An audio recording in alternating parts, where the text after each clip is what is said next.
할렐루야. 12월 첫째 주 대강절을 맞이하신 모든 갈릴리 교회 성도님들을 예수님의 이름으로 환영하고 축복합니다. 오늘 본문 말씀은 사랑에 대한 말씀입니다. 요한 1서 4장은 사랑에 대해서 강조를 많이 하고 있죠. 하나님은 사랑이시니 우리가 서로 사랑하자, 사랑은 하나님께 속한 것이다 등등의 말씀을 하고 있습니다. 오늘 말씀을 준비하고 말씀을 묵상하면서 많은 회개를 하였습니다. 먼저 성도님들에게 한번 여쭤보고 싶습니다. 네, 좀 크게 해드리겠습니다. 혹시 그 사랑이 무엇이라고 생각하시나요? 사랑은 보통 우리가 사랑할 때 어떤 감정적인 것, 그리고 마음에 어떤 좋아하는 것, 열정적인 열망, 흔히 우리는 이런 것들을 사랑이라고 말을 하고 있습니다. 청년의 사랑. 하지만 이런 것들은 성서에서 좀 반하는 사랑이라고 할 수 있습니다. 이런 것들을 오히려 깊이 해야 되고, 육체적인 사랑과 정욕적인 사랑을 멀리 하라고 하는 것을 볼 수 있습니다. 하지만 우리는 되게 이런 것들을 원하죠. 내가 감정이 좋고 마음이 좋고 그냥 저 사람을 뭔가 사랑하는 거, 그냥 그런 거, 우리가 일반적으로 사랑하는 것을 사랑이라고 생각을 합니다. 하지만 오늘 성서에 나온 이 사랑을 묵상하면, 하나님께서 우리에게 보여주신 사랑을 조금만 묵상하면, 사랑이라는 것은 우리가 알고 있는 것과 조금 다르다는 것을 알 수 있습니다. 먼저 요한일서 오늘 본문 말씀을 보면은 이렇게 말을 하고 있습니다. 사랑은 여기 있으니, 사랑은 하나님께 있으니 사랑하는 자마다 하나님을 알 것이요, 그리고 하나님을 사랑하는 자는 다른 이웃을 사랑할 것이다 라는 것이 요한일서 4장의 말씀이라는 것을 알 수 있습니다. 그리고 하나님의 사랑이 이렇게 나타난 바 되었으니 라고 말을 하면서 독생자 아들 예수 그리스도를 이 땅에 보내주신 것이, 하나님의 사랑이 이 땅에 나타나신 것이라고 말씀을 하고 있습니다. 또한 더 나아가서 하나님의 사랑이 여기 있다고 말하면서 예수 그리스도를 통하여서 우리의 죄를 대속하기 위해서, 속죄하기 위해서 그 아들을 보내신 것이 사랑이라고, 그것이 사랑 자체라고 말을 할 수 있고, 그렇게 말을 하고 있습니다. 예수 그리스도가 이 땅에서 태어나신 것이 하나님의 사랑이라면, 예수 그리스도가 이 땅에서 태어나서 하신 일이 무엇인지 우리는 살펴보아야 합니다. 예수 그리스도는 많은 이들을 구원하러 오셨죠. 그 위해서 가장 예수님이 목적을 가지고, 최종 목적을 가지고 해야 했던 것이 있었습니다. 그것은 바로 십자가를 지는 일이었습니다. 우리의 죄를 속하기 위하여인 것이었고, 결론적인 말씀을 드리면 사랑은 용서라고 말을 할 수 있습니다. 사랑은 용서입니다.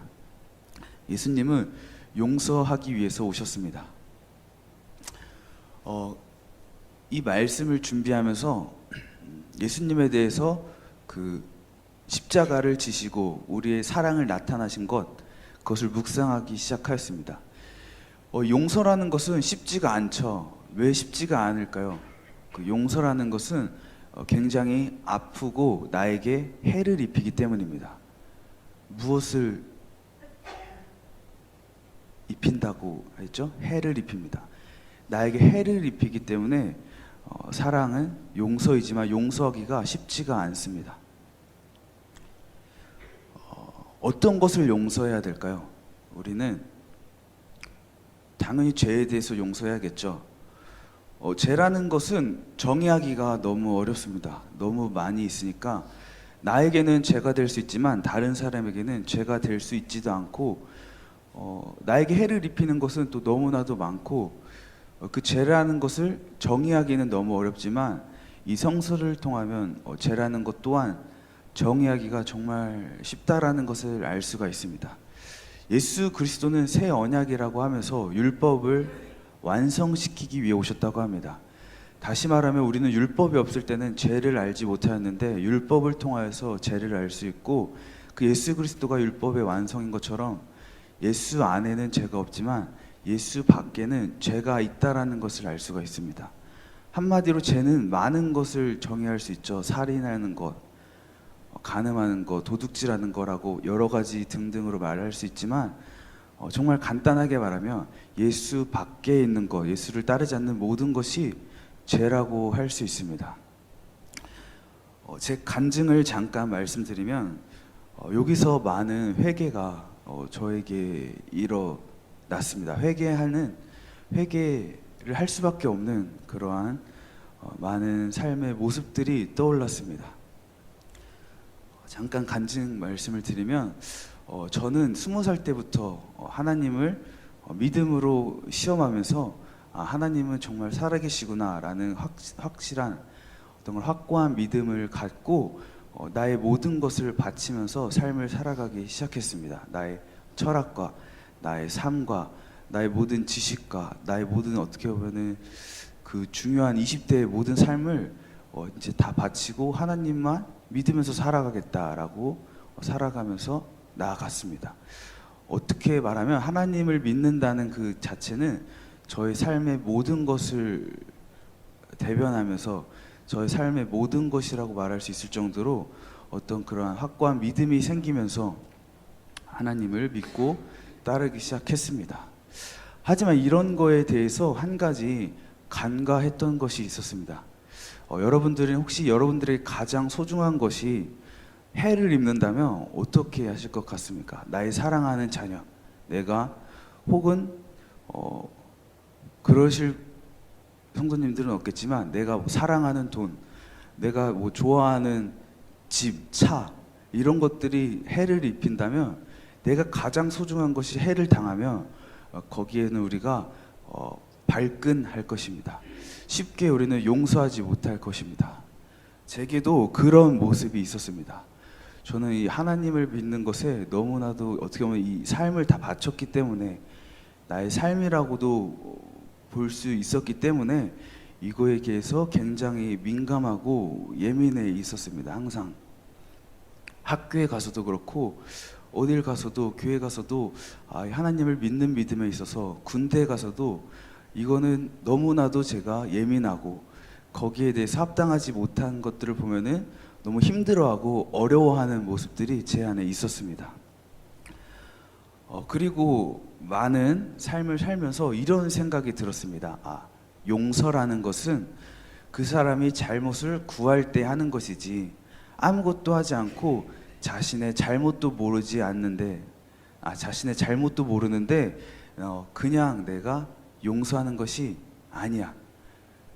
그 용서라는 것은 그 사람이 잘못을 구하고 그 사람의 잘못을 알 때 용서하는 것이야 라는 막연한 이런 생각을 가지면서 살아가고 있었습니다. 그러던 어느 날 주일에 또 그 아동부 설교 말씀을 준비하면서 본문 말씀이 스데반 집사의 이야기였는데 그것과 함께 예수님에 대해서 묵상을 하면서 이런 생각이 떠올랐습니다. 예수님도 분명히 스데반 집사도 예수님을 열심히 믿었습니다. 그리고 많은 고통을 받으면서 살아갔죠. 해를 입으면서 살아갔습니다. 예수님을 믿으면서 많은 논쟁을 하면서 예수님을 대변하면서 설교를 하면서 많은 정신적인 고통과 스트레스를 받으면서 살아갔고 한편으로는 돌을 맞으면서 또 육체적인 어떤 고통과 아픔을 견뎌가면서 살아갔습니다. 저도 거기까지는 그래도 좀 많이 그나마 감히 좀 이해하고 좀 공감할 수가 있었습니다. 그런데 그 뒷부분을 보면서 새롭게 깨달았던 부분이 있었습니다.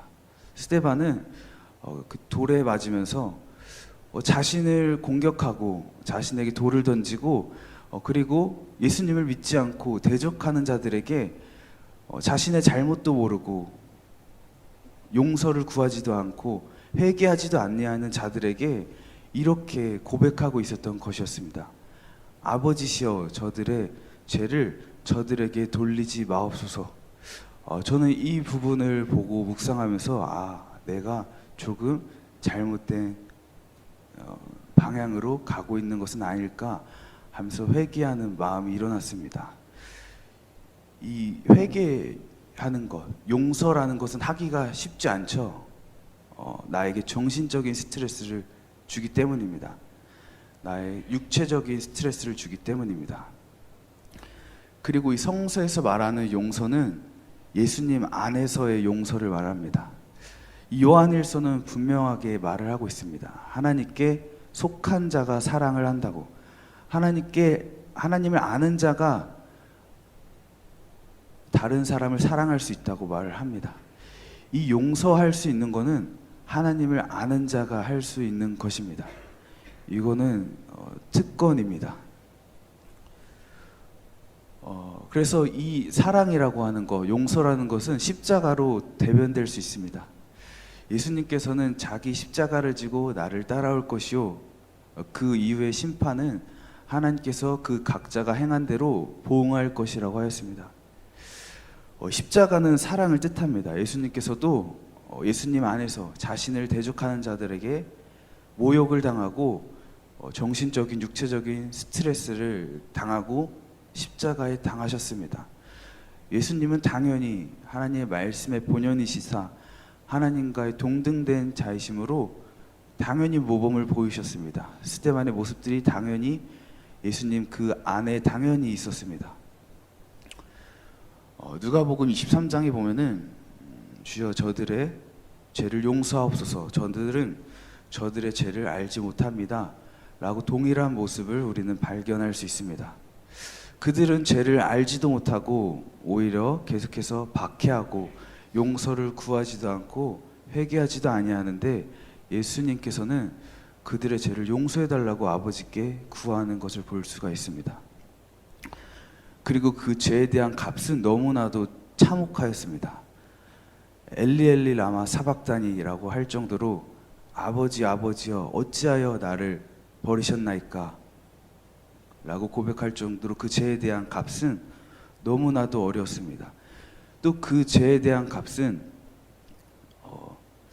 다른 사람으로부터 입은 해, 자신을 믿지 아니하는 사람부터 입은 해, 또는 예수 그리스도를 대적하는 자들로부터 입은 해를 뜻하는 것이었습니다.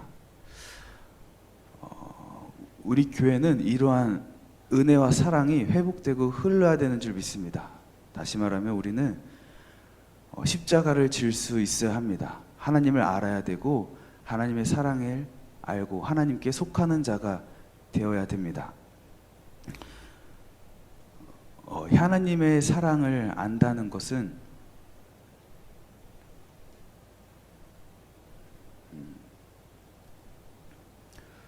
또한 이런 아픔과 이런 고통을 견뎌낼 수 있어야 됩니다. 이런 것은 사람의 힘으로 되지 아니하죠. 그래서 우리는 항상 하나님 안에 있는 자만이 이러한 일을 감당해낼 수 있다는 것을 우리는 고백할 수 있습니다. 그래서 많은 회개가 일어났습니다. 하나님의 잘 믿지 못하는 자들을 보면은 저렇게 하면 안 될 텐데, 예수님을 믿지 못하는 자들을 보면은 예수님을 믿어야 할 텐데 라는 여러 가지 온갖 비판과 그런 부정적인 마음들이 많이 일어났지만, 그 예수 그리스도를 보면은 그 하나님의 사랑에 속한 자들을 보면은 그들은 하나같이 그들을 박해하는 자들을 위해서, 회개하지 아니하는 자들을 위해서, 예수님을 대적하는 자들을 위해서, 용서를 구하지 아니하는 자들을 위해서 하나님 아버지께 용서를 구하였다라는 것입니다. 이 시간 말씀을 마치고 결단하며 나아가기를 원합니다. 우리도 하나님 안에서 그 사랑으로 우리가 십자가를 지고 그 십자가를 질 수 있는 특권을 가지고 하나님의 사랑에 속한 자가 되어서 우리가 하나님의 사랑을 알듯이 남을 사랑하고 하나님의 힘으로 그들을 또 용서하는 그런 우리 갈릴리교회 성도님들, 그리스도인들이 될 수 있기를 소망합니다. 그래서 이 갈릴리 사랑 주간 대강절을 진심으로 하나님의 사랑 안에서 보낼 수 있는 우리들이 될 수 있기를 간절히 예수님의 이름으로